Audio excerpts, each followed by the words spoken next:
लोगों ने पिछले वीडियो में सीखा था नाउन के बारे में कि नाउन के 5 प्रकार होते हैं। Common noun, proper noun, material noun, abstract noun and collective noun. दोस्तों हम लोग यहाँ तक पिछले वीडियो में सीख चुके हैं और in this video we are going to learn about the collective noun again. Collective noun जो नाउन का ही पार्ट है, इस कलेक्टिव नाउन का भी 3 प्रकार होते हैं दोस्तों। जी हाँ, कलेक्टिव नाउन को भी 3 पार्ट में डिवाइड किया गया है। पहला है दोस्तों जनरलाइजिंग कलेक्टिव नाउन, ठीक है। दूसरा है group collective noun and third one is distributive collective noun. Okay, in this video we are going to learn about generalising, group and distributive collective noun. चलिए शुरू करते हैं। Hey guys, this is Alok Raj and you are watching my YouTube channel Gyan mart. Collective noun का first part है generalising collective noun. चलिए सबसे पहले हम लोग इसका डिस्कस करते हैं। The group that has different size and shape of members and their different name is called generalising collective noun. जी हाँ दोस्तों, जनरलाइजिंग कलेक्टिव नाउन में कौन आते हैं जरा हम लोग समझते हैं। पहले इसका डिफिनेशन जो है उसके बारे में समझते हैं।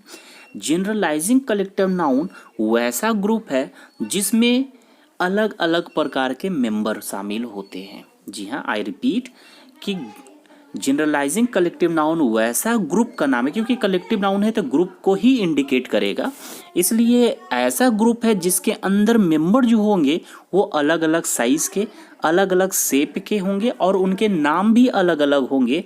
वो जनरलाइजिंग कलेक्टिव नाउन में आएंगे। एग्जाम्पल से समझते हैं दोस्तों। Furniture, crockery, jewellery, luggage, scenery and इसी तरीके से बहुत सारे ऐसे है ग्रुप का नाम जो जनरलाइजिंग कलेक्टिव नाउन में आते हैं। ठीक है, चलिए डिस्कस करते हैं कि फर्नीचर कैसे ये जनरलाइजिंग कलेक्टिव नाउन में है और इसके अंदर जो मेंबर है वो कैसे उनका साइज एंड शेप अलग अलग है और उनके नाम कैसे अलग हैं। चलिए समझते हैं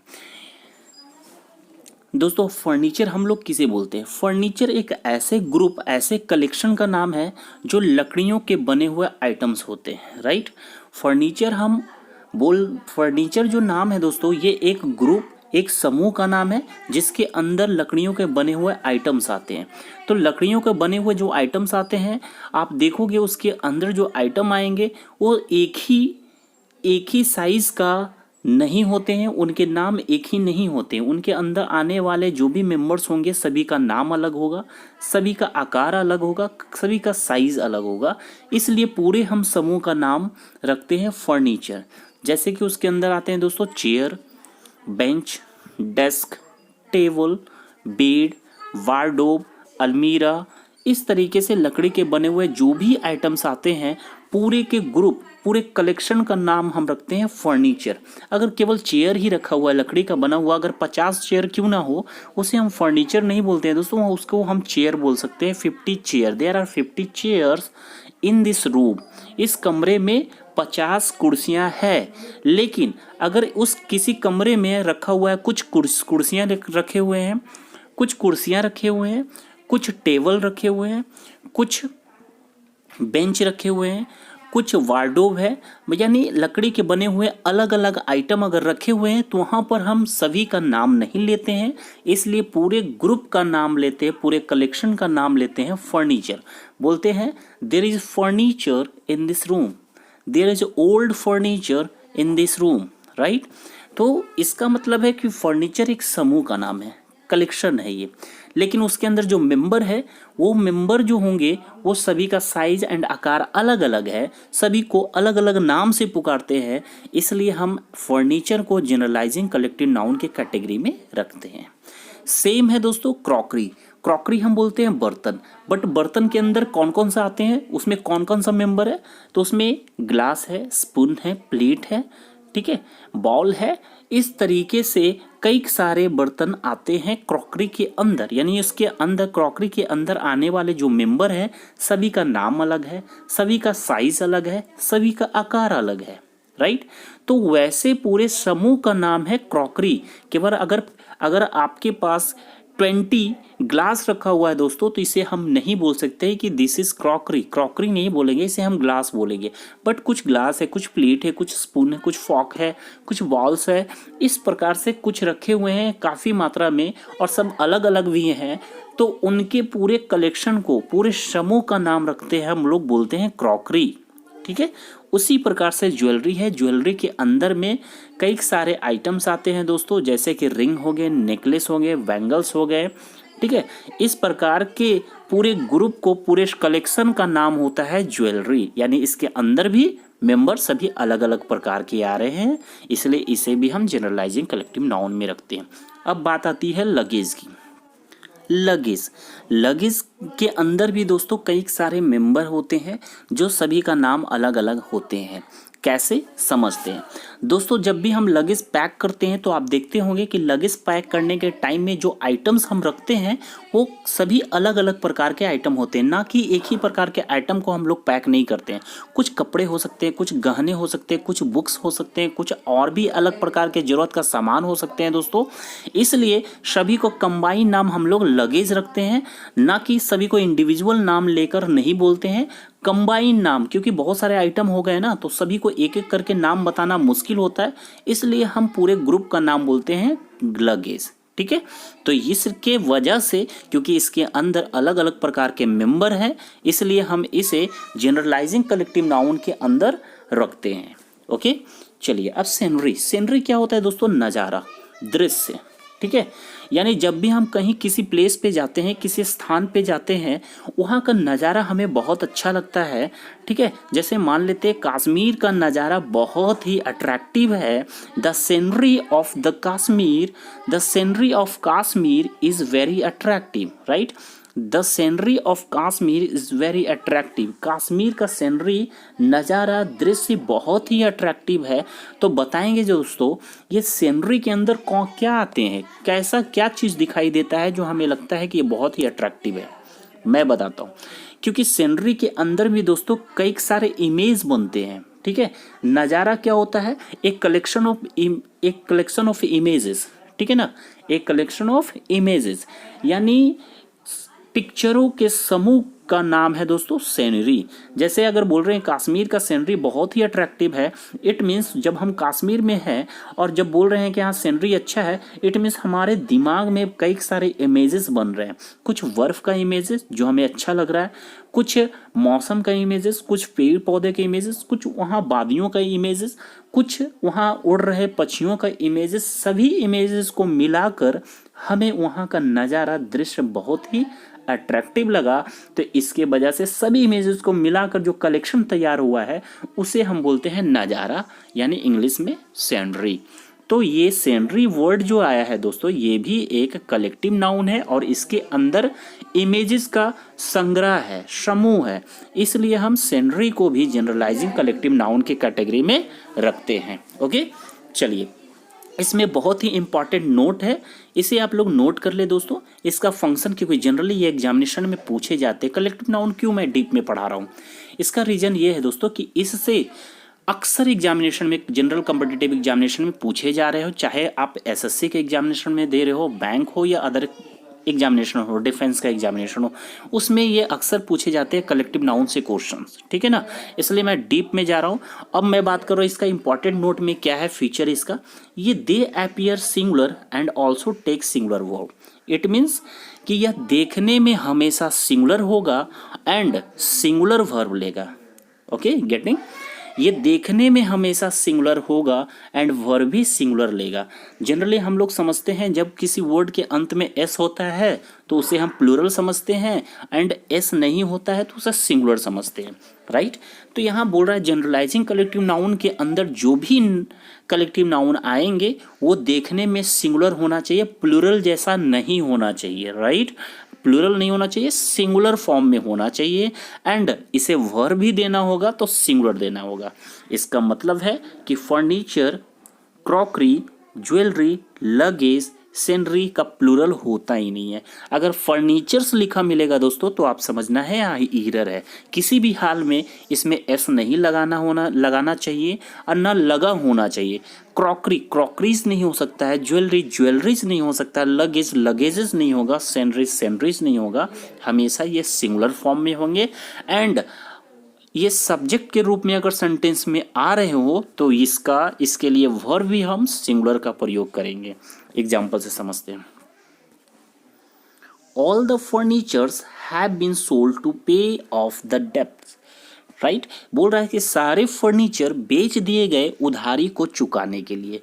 अब यहाँ देखेंगे दोस्तों, गौर करेंगे, यहाँ फर्नीचर्स प्लूरल फॉर्म में इस्तेमाल किया गया है। क्या ये सही है या गलत है? मैं तो बता दिया था कि ये जनरलाइजिंग कलेक्टिव नाउन है तो ये देखने में ही सिंगुलर होंगे एंड वर्ब भी सिंगुलर लेंगे, तो देखने में सिंगुलर होना चाहिए, बट ये देखने में तो प्लूरल लग रहा है, इसलिए इसे हम करेक्शन करना होगा और एस को हटाना होगा। राइट, एस हटेंगे अब जाकर ये सही है। एंड लेकिन एक बार वर्ब को भी चेक करना होगा क्योंकि वर्ब तो भी तो सिंगुलर चाहिए। तो वर्ब देखेंगे क्या है दोस्तों, हैव वर्ब प्लूरल होता है, इसका सिंगुलर फॉर्म हैज होते हैं। क्या होते हैं? हैज। यानी सही करेक्शन, अगर करेक्शन किया जाए सेंटेंस को, तब सेंटेंस करेक्शन करने के बाद बनता है all the furniture has been sold to pay off the debts. Okay, I hope you are getting. Move to the next. Next है हमारा दोस्तों ग्रुप कलेक्टिव नाउन। ठीक है, ग्रुप कलेक्टिव नाउन के बारे में जानते हैं। The group that has same kind of members and their work. अब कर रहा है ग्रुप कलेक्टिव नाउन, जो कलेक्टिव नाउन है यानी ग्रुप को इंडिकेट कर रहा है, तो बोल रहा है यह वैसा समूह है, वैसा ग्रुप है जिसके अंदर जो मेंबर होते हैं सभी एक ही प्रकार के मेंबर होते हैं। जनरलाइजिंग में अलग अलग प्रकार के मेंबर होते थे, बट इसके अंदर इस ग्रुप में जो सदस्य होंगे, जो मेंबर होंगे, वो सभी के सभी एक ही प्रकार के होंगे, उनके काम एक ही होंगे, इसलिए हम इसे ग्रुप कलेक्टिव नाउन के नाम से जानते हैं। चलिए जानते हैं इसमें कौन कौन आते हैं। देखेंगे दोस्तों, इसमें peasantry, cattle, gentry, people, cavalry, poultry आदि आते हैं। ओके, अब चलिए इसके बारे में समझते हैं कि पहले पीजेंट्री का मतलब क्या होता है। पीजेंट्री का मतलब होता है ग्रुप ऑफ फार्मर्स, किसानों के समूह को बोलते हैं हम लोग पीजेंट्री। तो जब देखेंगे दोस्तों, ये कृषकों का वर्ग को हम बोलते हैं पीजेंट्री, यानी इस वर्ग में, इस ग्रुप में कौन लोग आ रहे हैं? केवल किसान लोग, यानी सभी लोग फार्मर ही है, ये भी फार्मर, वो भी फार्मर, ये भी फार्मर, यानी सारे लोग किसान लोग ही हैं, यानी सेम काइंड ऑफ मेंबर्स है। इसका मतलब है कि इसे हम ग्रुप कलेक्टिव नाउन में रखेंगे। कैटल, कैटल दोस्तों, कैटल का मतलब होता है ग्रुप ऑफ काउज, गायों के झुंड को हम बोलते हैं कैटल। ठीक है, गाय के प्रजाति जो होते हैं उसके झुंड को हम बोलते हैं कैटल। तो इस झुंड में कौन लोग आ रहे हैं, इसके सदस्य कौन है? सभी गाय ही है, गाय के प्रजाति ही है, यानी सेम काइंड ऑफ मेंबर है, जिसके वजह से इसे हम ग्रुप कलेक्टिव नाउन में रखेंगे। जेंट्री का मतलब होता है मध्यम वर्ग, मध्यम वर्ग का मतलब होता है मिडिल क्लास पीपल, यानी मध्यम वर्ग, यानी इसके अंदर जितने भी लोग आ गए सभी मीडियम फैमिली से बिलोंग करने वाले लोग होंगे, मीडियम क्लास के होंगे, इसे हम जेंट्री बोलते हैं, यानी सभी सेम काइंड ऑफ मेंबर्स है इस ग्रुप में भी, इसलिए हम इसे ग्रुप कलेक्टिव नाउन कहेंगे। पीपल का मतलब लोग, यानी इंसानों को, इंसानों के झुंड को, इंसानों के ग्रुप का नाम है दोस्तों पीपल। तो इसके अंदर भी इंसान आ रहे हैं, सभी लोग इंसान ही है, इसलिए हम इसे ग्रुप कलेक्टिव नाउन में रखेंगे। कैवलरी, कैवलरी का मतलब होता है दोस्तों वैसा ग्रुप जो घुड़सवार सेना है, घुड़सवार सेनाओं का ग्रुप को हम बोलते हैं कैवलरी, यानी कैवलरी के अंदर वैसे लोग आएंगे, वैसे मेंबर आएंगे जो घुड़सवार सेना होते हैं। ठीक है, घोड़े पे बैठे हुए जो सेना होते हैं उसके समूह को बोलते हैं कैवलरी, यानी इसके अंदर भी जो मेंबर्स है सभी एक ही प्रकार के हैं। पोल्ट्री, पोल्ट्री होता है दोस्तों कलेक्शन ऑफ हेन्स, मुर्गियों के समूह को हम बोलते हैं पोल्ट्री। मुर्गियों के झुंड को बोलते हैं पोल्ट्री। यानी इसके अंदर जो मेंबर आ रहे हैं सभी के सभी मुर्गी ही आ रहे हैं। ऐसा नहीं कुछ मुर्गी है, कुछ क्रो है, कुछ पिकॉक है, यानी अलग अलग प्रकार के पक्षी नहीं है दोस्तों, सभी के सभी क्या आ रहे हैं, या कुछ पक्षी है, कुछ जानवर आ गए हैं, कुछ इंसान आ गए हैं, ऐसे झुंड नहीं है। इसमें जो झुंड बन रहा है केवल मुर्गियों का झुंड बन रहा है, इसलिए हम इसे बोलते हैं मुर्गियों का या मुर्गा का जो भी हो, इसका झुंड बन रहा है, इसलिए हम इसे बोलते हैं पोल्ट्री, राइट। तो ये भी ग्रुप कलेक्टिव नाउन है क्योंकि इसके अंदर भी मेंबर सभी सेम काइंड के हैं, ठीक है। चलिए इसके नोट की ओर बढ़ते हैं, जो इम्पॉर्टेंट है इसे जरूर ध्यान में रखना है दोस्तों इस नोट को, क्योंकि इसी से आप आंसर एग्जामिनेशन में दे पाओगे। क्या है, they appear singular but take plural verb. करा ये देखने में सिंगुलर लगते हैं, यानी peasantry, cattle, gentry, people, cavalry, poultry, ये देखने में हमेशा सिंगुलर लगेंगे, यानी इसका भी प्लूरल फॉर्म नहीं बनाना है। पिजेंट्री का पिजेंट्रीज नहीं कर सकते हैं, कैटल में एस नहीं लगा सकते हैं, कैटल्स नहीं कर सकते हैं, जेंट्रीज नहीं करेंगे, पीपल में एस नहीं लगाएंगे, पीपल्स नहीं करेंगे, कैवलरी में कैवलरीज या पोल्ट्री में पोल्ट्रीज नहीं करेंगे। इसका प्लूरल फॉर्म नहीं बनाना है, ये सिंगुलर फॉर्म में इसी ढंग से दिखेंगे, राइट, जो ग्रुप कलेक्टिव नाउन में आएंगे। लेकिन वर्ब ये प्लूरल लेगा, क्या लेगा दोस्तों, देखने में ये सिंगुलर होंगे लेकिन वर्ब क्या लेंगे, ये वर्ब प्लूरल लेंगे, राइट। जैसे कि एग्जांपल से समझते हैं, people has gather in a field. कह रहा people has gathered in a field. अब जरा देखेंगे पीपल, पीपल कौन सा वर्ड है, कलेक्टिव नाउन है, राइट, क्योंकि कलेक्टिव नाउन में हम लोग अभी पढ़े हैं, क्योंकि ये इंसानों के झुंड है, तो इंसानों का झुंड है, इसमें सेम काइंड ऑफ मेंबर्स है, इसलिए ग्रुप कलेक्टिव नाउन कहेंगे। ग्रुप कलेक्टिव नाउन का फीचर क्या है कि ये देखने में सिंगुलर होंगे। तो पीपल तो सिंगुलर है, देखने में क्या है, पीपल सिंगुलर है, ठीक है ना, देखने में पीपल सिंगुलर लग रहा है। लेकिन वर्ब कैसा लेगा दोस्तों, ये वर्ब लेगा, प्लूरल वर्ब लेगा, राइट।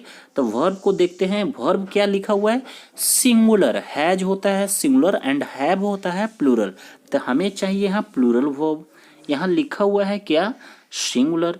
तो ये इसे करेक्शन करना होगा, करेक्शन यही करना होगा कि हैज को रिप्लेस करना है हैव में, क्योंकि पीपल जो है ग्रुप कलेक्टिव नाउन है, इसलिए वर्ब प्लूरल लेगा। अगला देखते हैं, द कैटल। देखेंगे दोस्तों कैटल भी आता है ग्रुप कलेक्टिव नाउन, राइट। तो ग्रुप कलेक्टिव नाउन देखने में क्या होना चाहिए, सिंगुलर, तो सिंगुलर तो है, वर्ब कैसा लेना चाहिए, प्लूरल। तो यहाँ क्या लिख दिया है दोस्तों, इज, तो इज नहीं होगा, आर होगा, क्योंकि ये वर्ब प्लूरल लेता है। अब जाकर दोनों सेंटेंस सही हो जाएगा। I hope you are getting and also enjoying this lessons. Move to the next and last, आज का लास्ट है डिस्ट्रीब्यूटिव कलेक्टिव नाउन। चलिए जानते हैं इसके बारे में, क्या होता है distributive collective noun. The group that get United sometimes and sometimes divided among themselves. कहना चाह रहा है दोस्तों, डिस्ट्रीब्यूटिव कलेक्टिव नाउन वैसा ग्रुप है जिसके अंदर जो मेंबर होंगे कभी यूनाइटेड होंगे, क्या होंगे, कभी तो आपस में एक रहेंगे और कभी आपस में डिवाइड हो जाएंगे। क्या हो जाएंगे, डिवाइड हो जाएंगे। यानी डिस्ट्रीब्यूटिव कलेक्टिव नाउन जो है जिसके अंदर जो ग्रुप आएंगे और उस ग्रुप के अंदर जो मेंबर होंगे, जो सदस्य होंगे, कभी आपस में एक मिलकर रहते हैं, कभी एक रहते हैं, तो कभी आपस से लड़ झगड़ कर अलग हो जाते हैं, तो वैसे ग्रुप को हम बोलते हैं डिस्ट्रीब्यूटिव कलेक्टिव नाउन। एग्जाम्पल से समझते हैं, कमिटी। जब भी कमिटी का फॉर्म होता है दोस्तों, तो कमिटी एक ग्रुप का नाम है, क्योंकि कमिटी के अंदर कुछ सदस्य होते हैं, कुछ मेंबर होते हैं, राइट। अब वो मेंबर क्या होते हैं, कभी आपस में यूनाइटेड होते हैं, एक साथ होते हैं, तो कभी किसी चीज़ में, किसी अपने ओपिनियन में, अपने राय विचार में अलग हो जाते हैं, मतभेद हो जाते हैं। तो वैसे ग्रुप जिसमें कभी यूनिटी होती है तो कभी डिवीज़न भी होता है, तो वैसे ग्रुप को हम डिस्ट्रीब्यूटिव कलेक्टिव नाउन के कैटेगरी में रखेंगे, राइट। अब आते हैं टीम। टीम भी दोस्तों, टीम में भी कुछ मेंबर्स होते हैं, तो टीम में भी कुछ, जब सारे मेंबर एक रहेंगे तो उसे हम यूनाइटेड समझेंगे, और जब वो अलग हो जाएंगे तो समझेंगे डिवीज़न हो गया है। यानी इसमें भी, टीम में भी कभी यूनियन और कभी डिवीज़न देखने को मिलता है, इसलिए ऐसे ग्रुप को हम डिस्ट्रीब्यूटिव कलेक्टिव नाउन में रखते हैं क्योंकि ये डिस्ट्रीब्यूट भी हो सकते हैं। फैमिली में भी कुछ सदस्य होते हैं दोस्तों, कुछ मेंबर्स होते हैं, ये भी कभी आपस में एक रहते हैं तो कभी आपस में लड़ झगड़ कर अलग हो जाते हैं, ये भी डिस्ट्रीब्यूट होते हैं, तो इसलिए हम इसे डिस्ट्रीब्यूटिव कलेक्टिव नाउन जानते हैं। गवर्नमेंट में भी दोस्तों, गवर्नमेंट में भी सरकार जो होती है उसके अंदर कई सारे मेंबर्स होते हैं, कई सारे सदस्य होते हैं और उस पूरे सदस्य के ग्रुप का नाम है गवर्नमेंट। ठीक है, तो सरकार के अंदर भी जो मेंबर्स होते हैं कभी आपस में एक होते हैं तो कभी इसमें भी मतभेद होता है और एक दूसरे से अलग हो जाते हैं। राइट, इसके वजह से यह डिस्ट्रीब्यूटिव कलेक्टिव नाउन कहलाता है। इसमें जो इम्पॉर्टेंट नोट है वो ये याद रखने की चीज़ है कि जब ये कर when the group get united to be understood singular, कर है जब ये ग्रुप एक साथ होते हैं, यूनाइटेड होते हैं, तब इस ग्रुप को सिंगुलर समझना है। क्या समझना है दोस्तों? सिंगुलर समझना है and it takes singular verb, और सिंगुलर वर्ब देना है। ध्यान रखें, आई रिपीट, जब ये ग्रुप जो डिस्ट्रीब्यूटिव कलेक्टिव नाउन है वो ऐसे ग्रुप जो कभी आपस में एक रहते हैं और कभी आपस से अलग हो जाते हैं, ठीक है ना, तो वो ग्रुप जब आपस में एक रहेंगे तो सिंगुलर समझेंगे। राइट, जब ये आपस में एक रहेंगे तो सिंगुलर समझेंगे एंड उसके लिए वर्ब भी सिंगुलर देना है। चलिए एग्जांपल से समझते हैं दोस्तों। The team is playing well. अब प्रॉब्लम कुछ बच्चे को ये आ रहे होंगे कि हम कैसे समझेंगे कि इस टीम में जो मेंबर है वो आपस में एक है, यूनाइटेड है, या फिर उसके अंदर मतभेद या राय विचार अलग चल रहा है, मतभेद हो रहा है, फाइटिंग हो रही है, कैसे समझेंगे? तो वो बात ये आपको सेंटेंस बताएंगे दोस्तों, कि सेंटेंस जो लिखा होगा सेंटेंस से ही आपको ये स्पष्ट कर देगा कि इसके अंदर जो सदस्य है उसके में यूनियन है या फिर डिवीज़न की कगार पे है। ठीक है, तो सेंटेंस आपको क्लियरफाई करेगा कि इसके अंदर डिवीजन हो रहा है या फिर यूनिटी है। राइट, चलिए देखते हैं सेंटेंस को। लिखा हुआ है the team is playing well. क्या लिखा हुआ है? The team is playing well. Right, अब देखेंगे क्या इसमें इस सेंटेंस से कहीं भी डिवीजन की बात हो रही है? लग रहा है कि डिवीजन हो रहा है, मतभेद हो रहा है? नहीं दोस्तों, सिंपल बोल रहा है कि टीम अच्छा खेल रहा है। इसका मतलब है कि सारे लोग एक साथ होंगे, यूनिटी में होंगे, इसलिए अच्छा खेल रहे हैं। तो इसलिए हम टीम को समझेंगे सिंगुलर एंड वर्ब भी देंगे सिंगुलर। जो इज दिया हुआ है ये सेंटेंस बिल्कुल सही है। राइट, अब बढ़ते हैं आगे की ओर। अगला है दोस्तों, ये पॉइंट तो हम लोग डिस्कस कर चुके हैं। अब यहाँ आते हैं when the group get divided to be understood plural and takes plural verb. Right, and takes plural verb. कर जब यही ग्रुप आपस में डिवाइड हो जाएंगे तो इसे प्लूरल समझना है। जब आपस में एक थे तो इसे सिंगुलर समझते थे, जब ये आपस में डिवाइड होंगे तो इसे प्लूरल समझेंगे एंड प्लूरल वर्ब देंगे। ओके, ठीक है, बस सिंगुलर रहेंगे, आपस में एक रहेंगे तो सिंगुलर, आपस से लड़ झगड़ कर या उसके विचारों में भी मतभेद होगा तो उसे हम प्लूरल समझेंगे। एग्जाम्पल से समझते हैं। लिखा हुआ the team are fighting among themselves. कर टीम जो है आपस में ही झगड़ा कर रहे हैं, फाइटिंग कर रहे हैं, लड़ाई कर रहे हैं। तो सेंटेंस तो आपको बता दिया, टीम के अंदर जो मेंबर्स है सब एक दूसरे से क्या कर रहे हैं? झगड़ा कर रहे हैं, यानी यूनिटी नहीं है। जब यूनिटी नहीं है तो इसी टीम को अब हम प्लूरल समझेंगे क्योंकि इसके अंदर डिवीजन हो रहा है, मतभेद है, इसलिए इसे हम प्लूरल समझेंगे एंड वर्ब प्लूरल देंगे। प्लूरल समझना है बट टीम में एस लगाने की जरूरत नहीं है, इसे हमें खुद ही समझना है कि इसके अंदर जो मेंबर है वो डिवीजन के कगार पे हैं, डिवाइड हो रहे हैं, अपने राय विचार में अंतर हो रहा है, तब इसे हम प्लूरल समझेंगे। वर्ब केवल प्लूरल देना है आपको। ठीक है, तो टीम लिखा हुआ है, टीम के साथ यहाँ आर का प्रयोग किया गया है जो बिल्कुल सही है, राइट है। ओके दोस्तों, आज के लिए इतना ही। अगर वीडियो अच्छा लगी हो दोस्तों तो don't forget to hit the like button and also there this video among your friends, and also don't forget to subscribe my channel and also press the bell icon दोस्तों।